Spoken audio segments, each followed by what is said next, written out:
Materi hari ini adalah tentang wawancara.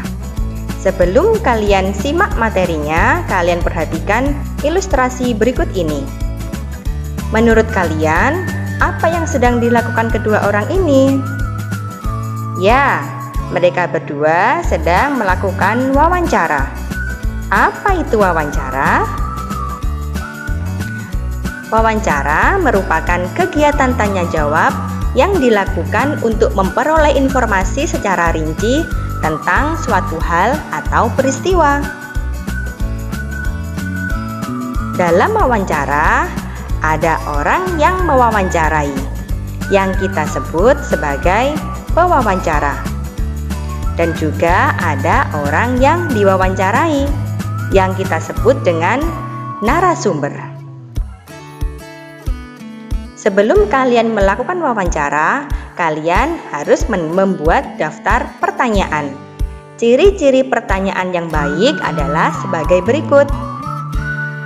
Pertanyaannya harus sesuai dengan topiknya. Bahasa yang kalian gunakan adalah bahasa Indonesia yang benar.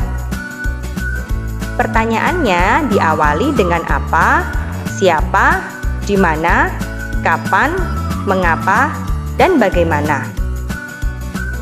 Jadi jawabannya bukan ya dan tidak. Pertanyaan tersebut harus menggali lebih banyak informasi. Pertanyaannya harus fokus atau tepat sasaran, dan antar pertanyaan berkesinambungan.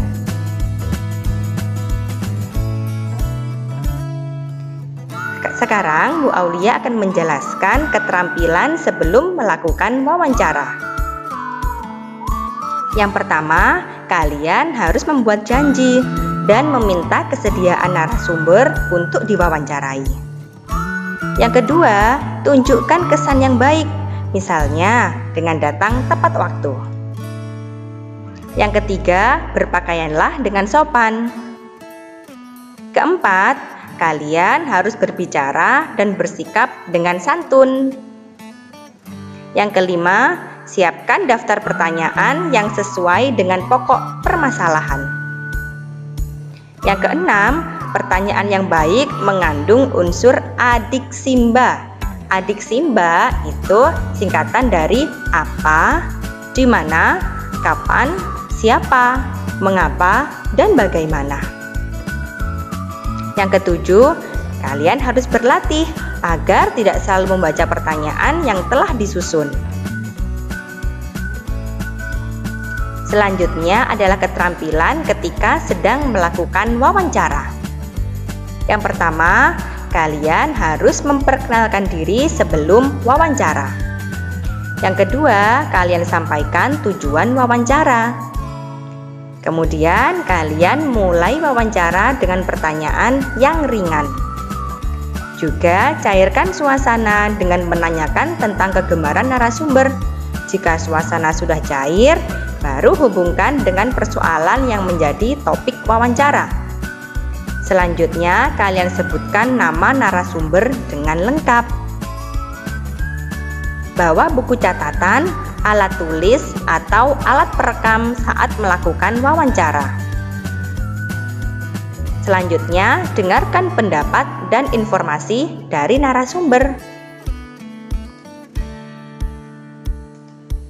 Yang kedelapan, hindari memotong ucapan narasumber agar keterangan tidak terputus.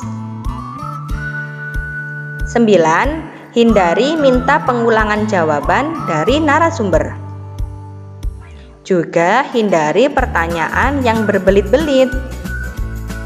Hormati petunjuk narasumber. Hindari juga pertanyaan yang menyinggung dan menyudutkan narasumber. Dan kalian harus mampu mengambil kesimpulan dan tidak semua jawaban dicatat. Selanjutnya adalah keterampilan ketika setelah selesai melakukan wawancara. Yang pertama, kalian mohon diri atau berpamitan. Kemudian ucapkan terima kasih karena narasumber telah berkenan untuk diwawancarai. Yang ketiga, sampaikan permohonan maaf jika selama wawancara ada hal yang kurang berkenan. Sekarang, waktunya tugas praktik wawancara. Tugasnya berupa lakukan wawancara sederhana dengan saudara atau ayah atau bunda tentang kegemaran atau hobi mereka. Pilih salah satu ya. Bisa saudara kalian, bisa ayah atau bunda. Salah satu saja. Susunlah kegiatan wawancaramu pada format berikut ini. Yang pertama, topik wawancara. Topik wawancaranya tadi adalah hobi atau kegemaran dari narasumber. Kalian tuliskan juga nama narasumber dan nama pewawancara. Kemudian kalian tuliskan daftar pertanyaan dan jawaban dari narasumber. Daftar pertanyaannya minimal 5 pertanyaan ya. Terima kasih, tetap semangat dalam belajar dan jangan lupa selalu makan makanan bergizi, olahraga teratur, dan sholat tepat waktu. Sampai jumpa. Wassalamualaikum warahmatullahi wabarakatuh.